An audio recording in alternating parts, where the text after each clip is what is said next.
You don't get tired when you love your work. When you don't love your work, it tires you very fast.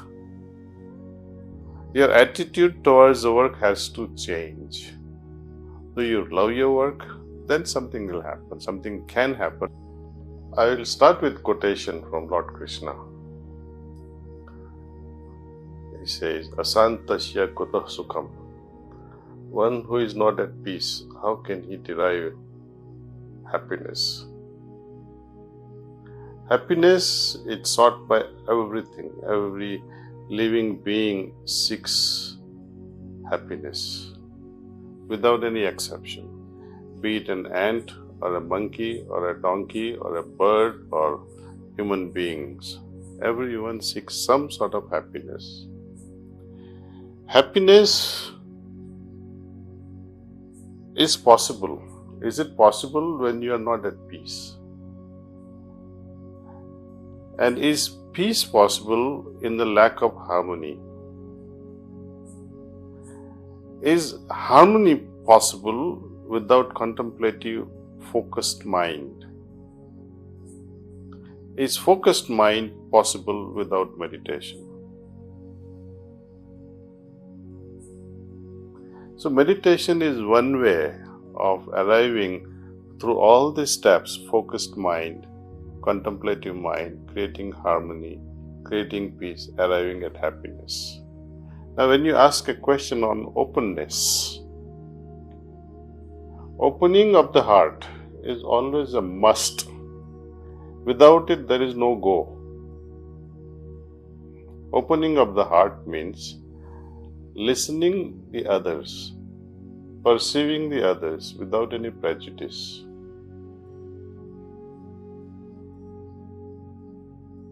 Moment you bring in prejudice, suppose I am listening to you, at the same time I am processing in my mind how to answer you back and hit you hard, then I am not listening to you. I would say it is heartful listening. Listen very heartfully, with joy, with patience, with poise. And poise is the product of meditation. Often we don't listen. Though we say, I am hearing you, but we don't listen. Number one problem. Number two is already this listening is tainted with a prejudice. And number three is the ego. Though you like the statement, suggestion made by others, and this happens between the bosses, especially bosses who are appointed by the chairman. And these bosses, when some subordinate comes up and says, sir, let's do it this way, and the boss gets angry, even though the subordinate is right, and that creates a lot of problems. So lack of openness, acceptance. So openness and acceptance are also the elements that go together. Okay.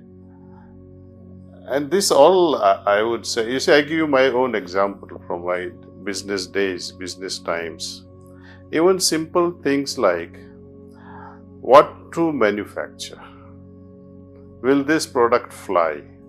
What is the consequence? What are the legal ramifications? What are the financial ramifications? What are the professional, technological aspect of it? You'll have multiple choices in all these arenas, right? And for that you have to have a meeting with so many people, but you are the best person to decide on that. Just close your eyes and dissect everything in your head. You'll come to a right conclusion. What to order, what not to order, whom to associate with, whom not to associate with. And simplest thing is, when you have 10 people meeting you or 10 projects, and when you are meditating and you saw your notes that I have to meet these 10 individuals and 10 things are pending for me. In meditation, you'll be able to filter it. Not this, not this, not this, and you'll come to only what is most important and vital. So you end up selecting what is right, where I should be effectively spending my time with, and where I should, or individuals I should be avoiding.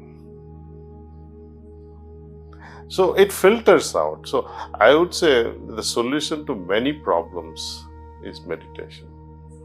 And Lord Krishna himself says that meditative mind, which is a product of meditation, is in a state of yoga, right? And when you are in a state of yoga, he said, yoga karmashu kausalam. Through such a state of mind, every activity attains a perfection.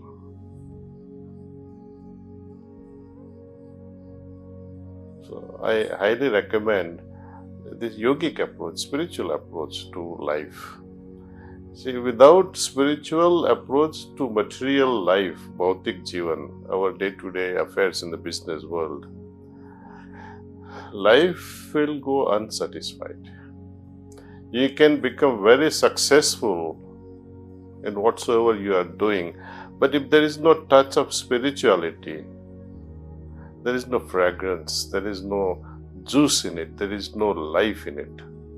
Once you bring spirituality into equation, for example, in relationship, spirituality means love, right?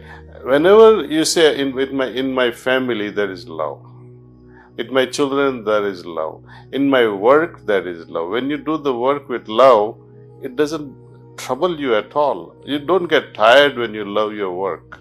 When you don't love your work, it tires you very fast. Your attitude towards the work has to change. Do you love your work? Then something will happen, something can happen. I give you an example. My Guruji used to say, look at the laborer in the farm. He's cursing his boss and working. When am I going to go home? I don't even get enough money. Why should I be doing this? And they shortcut everything. Look at his body. He's not developing muscles, though he gets enough food from his boss. And look at your son or daughter going to gym with an attitude that I'm going to gym, I'm building my body, I'm becoming fit. If the same attitude the farmer had, that I'm becoming fit by working hard and I'm enjoying this work, then his body will also improve. That's the difference between a good employee and a bad employee, attitude.